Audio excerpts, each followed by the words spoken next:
aí, galera, agora a gente vai entrar no conteúdo de fato, tá? Depois de vocês escutarem eu e a Fê, eu e a professora Fernanda falando um pouco sobre algumas considerações finais, né? Sobre aquele processo de prática de redação que nós estávamos fazendo. Agora a gente vai focar nos gêneros textuais e a gente também entrar um pouquinho mais aí na prova de linguagens, tá?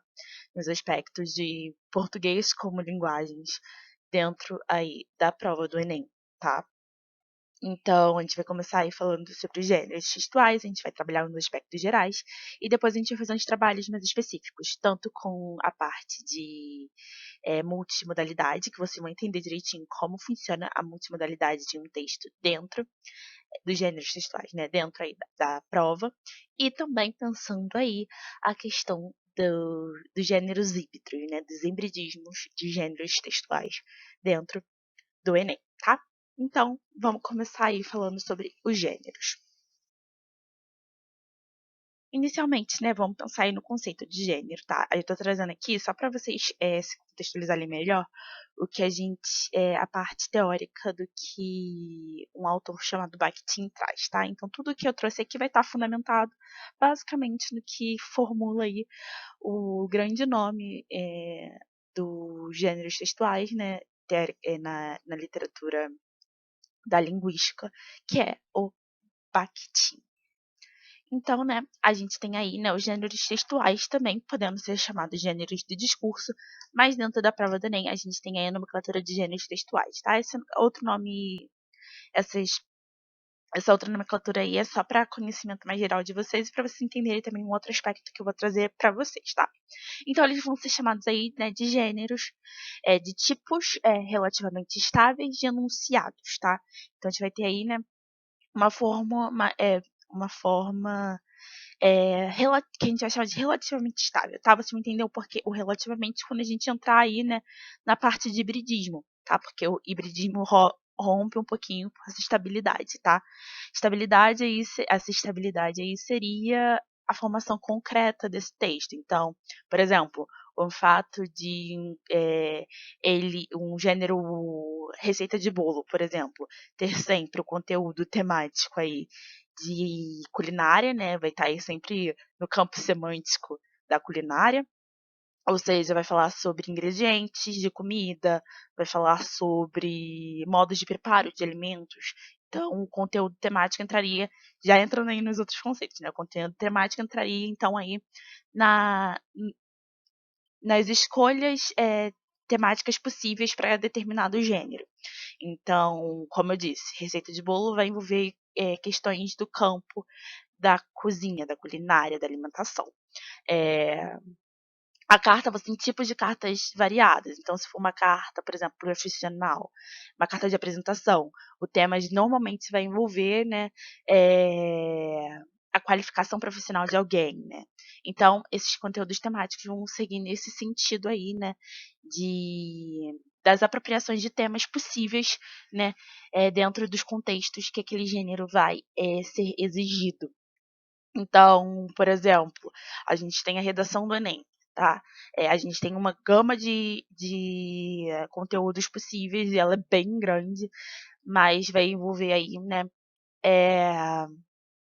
sempre algum problema da sociedade, né? Como a gente já falou, isso aí entra aí numa carga temática também, tá? Ele vai ter uma composição, cada gênero vai ter uma composição estrutural específica, tá? Esses gêneros aí puros, pensando ele fora do hibridismo, né? Pensando nele na estabilidade dele. Então, por exemplo, a carta vai ter aquela parte, cada partezinha que a gente se fala quando a gente fala de carta, né? Vai ter ali a apresentação, vai ter a saudação inicial, a saudação final, o corpo do texto, é, é, a datação, né, da carta. Quando a gente fala, por exemplo, de receita de bolo, vai ter ali o título do alimento que vai ser preparado, vai ter ali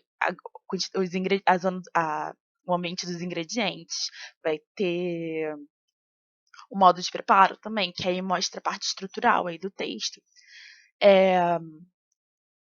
Uma reportagem, a gente vai ter o título, um subtítulo, a gente vai ter lead, a gente vai ter corpo do texto também, tá? Então, né, aí cada gênero vai ter a sua composição estrutural que visualmente a gente vai conseguir identificar. E por fim, a gente tem os variados recursos linguísticos que vão ser exigidos, né? Isso daí vai entrar um pouco mais, né, nas sequências linguísticas que a gente pode construir e vai entrar em tipos de texto, tá? A gente vai falar um pouquinho sobre eles também.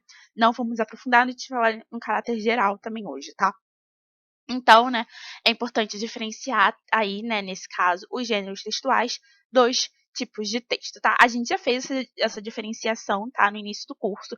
Então, vocês podem relembrar lá as primeiras aulas sobre os tipos textuais, né? Eu acho que foi a primeira aula, inclusive, que a gente abordou isso, tá?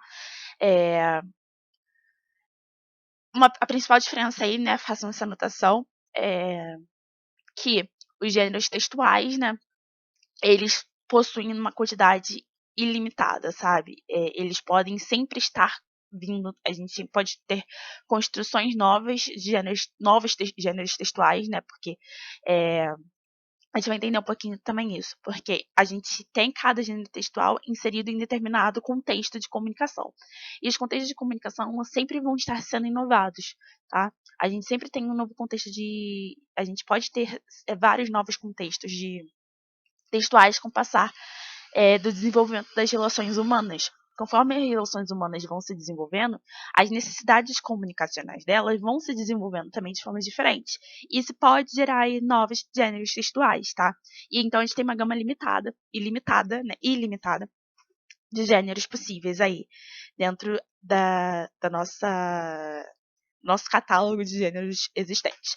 Como gêneros novos podem passar a existir, né? Gêneros também podem deixar de existir, então é algo bem variado, né? Por isso que fala aí também relativamente estáveis, tá? Porque tem essa variação possível aí dentro da constituição dos gêneros, tá? Enquanto os tipos linguísticos eles são limitados, né? Existe um determinados tipos de tipos de texto. A gente envolve aí 5 ou 6, né? Depende aí do conceito que a gente do que a gente está pensando em relação à área conceitual aí de gênero, tá? Mas geralmente vão envolver só esses 5 ou 6 textos, tá? Tipos de texto, tá? Então a gente vai entrar aí e entender a função social dos gêneros textuais, entender todo esse contexto de variação e tudo mais, porque podem entrar novos, porque podem é, outros deixarem de ser utilizados, né? É aquilo, caem em desuso e surgem novos, tá? É basicamente esse movimento. A gente pode ter gêneros textuais que, por causa dessa questão da função social, eles perdem, né, a sua necessidade de uso, então deixam de existir, e podem existir novas situações que exijam a existência de novos gêneros textuais, formando aí, né, novos gêneros aí, novas formas relativamente estáveis de enunciados, tá? Em relação a essa função. Isso porque, né, esses elementos aí, conteúdo temático, composição estrutural e variados recursos linguísticos, eles se infundem aí dentro do enunciado, e com isso, né, a partir dessa fusão, eles vão expor aí as condições específicas e as finalidades comunicacionais dos gêneros de acordo com seus contextos de uso. Então, basicamente isso. Ele vai mostrar ali, né, a partir dessa formulação toda, dessa escolha temática, da possível gama temática, né, desse texto, a estrutura dele, né, a composição estrutural dele, e os recursos linguísticos que a gente vai utilizar dentro dele, isso tudo vai marcar, né, as condições de produção dele. Vai marcar aí quais são as características desses interlocutores que vão produzir esse texto. Então, por exemplo, a redação do Enem. Quem são os interlocutores? Qual é o perfil dos interlocutores que vão produzir? São as pessoas que vão fazer o Enem, né, e os avaliadores, tá? Então, você tem caráteres específicos para esses indivíduos, tá? Então, por exemplo, os gêneros do Enem passaram a existir quando o Enem começou a existir, né? E exigir a redação, entende? Então, aí formou esse gênero textual aí consolidado, tá? Dentro desse contexto aí, né, específico. E a finalidade dele vai ser aí, né, provar para o seu para o seu avaliador, né, quem é aquele que está realizando a prova, vai provar para o seu avaliador que ele tem capacidade de organizar suas ideias, que ele tem capacidade de cumprir com as competências exigidas, tá? Então, nesse contexto aí, né, a finalidade do texto vai ser evidenciada, né? Então, você vai ter aí, né, a função social vai ser aí, basicamente, né, os propósitos comunicacionais que o texto vai exigir, né? Porque, como a gente sabe, né, que comunicação entra dentro do contexto da atividade humana de comunicação, da interação social. Então, né, entra aí, né, a questão de função, então, ou seja, os papéis, as finalidades, os propósitos de comunicação, ou seja, de interação social, né, dentro aí dos variados contextos possíveis de comunicação da atividade humana, tá? Então, enunciados, para vocês entenderem aí o que seria esses enunciados que a gente está falando aí, são as estruturas concretas da comunicação, tá? Ou seja, então, a gente tem aí a questão abstrata de linguagem, língua, são entidades mais abstratas. Os enunciados são as estruturas concretas que a gente forma. Então, por exemplo, quando a gente junta os recursos linguísticos de fato e coloca isso dentro das situações de comunicação, a gente vai ter enunciados concretos aí sendo formulados. Esses enunciados, então, são essas estruturas mais concretas que nós usamos de fato para expor, né, a nossa linguagem, a nossa língua e afins, tá? Então, a língua se insere na vida humana, né, na vida, no cotidiano, no âmbito social, a partir dos enunciados, tá? E da mesma forma que a vida, né, ela se apropria e se forma, linguisticamente falando, né, a partir dos enunciados. Então, o enunciado aí é meio que esse elo, né, essas estruturas concretas que vão ligar esses dois âmbitos, o da realidade cotidiana e o das estruturas linguísticas, tá? Da linguagem propriamente dita. E aí o discurso, né, essa palavra, a gente pode entender gêneros textuais como gêneros de discurso, porque a gente entende discurso, né, como conceito que evidencia esse uso concreto real da língua, né, por meio dos enunciados, que aí vai ser construído pelas unidades, por sequências linguísticas de variadas naturezas, que aí que quando a gente tem essa variada natureza, a gente pode caracterizar como um discurso tipologicamente heterogêneo, ou seja, que possuem muitos tipos de. Quando o gênero textual possui, né, mais de um tipo de texto dentro da sua estrutura, como é o caso, por exemplo, de receitas de bolo, que você pode ter elementos descritivos, né, ali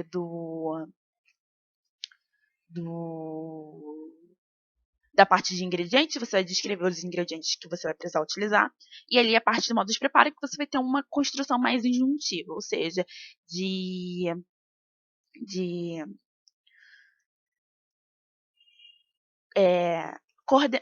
ordenação não, de mandamento mesmo, de indicação do processo que você precisa construir, né? Então você vai ter um processo mais injuntivo. Então você vai ter, dentro desse gênero textual, receita, você vai ter aí, né, tipos de textos diferentes que você pode utilizar. Isso vai caracterizar, né, um discurso tipologicamente heterogêneo, tá? E então, essa sequência de linguísticas de variada natureza, né, seguindo aí esse conceito dos contextos que você vai precisar, dos tipos de recursos linguísticos que você vai utilizar para compor essa sequência, você vai ter aí, né, é aí que entra a variada natureza, né? Então você vai ter aí, dentro desse conceito, os tipos de texto, tá? Como a gente já estudou. E isso, né, vai considerar também, né, o discurso vai considerar também os contextos, esses contextos, né, esse uso concreto da língua, que vai construir enunciados aí concretos, por meio dessas sequências de variada natureza linguística, né, dentro dos contextos de comunicações variados, né, dentro das situações de comunicação aí das possíveis que na vida social, né, formada por interlocutores. Então, o discurso ele vai considerar, né, cada aspecto aí é, de forma intrínseca uma à outra, tá? E vai entender, então, aí, né, a comunicação nesse sentido mais geral, considerando cada aspecto aí que a gente falou, né?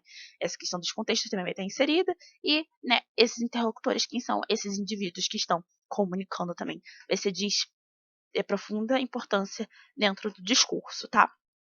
Então, né, isso daí vai caracterizar a questão dos gêneros textuais.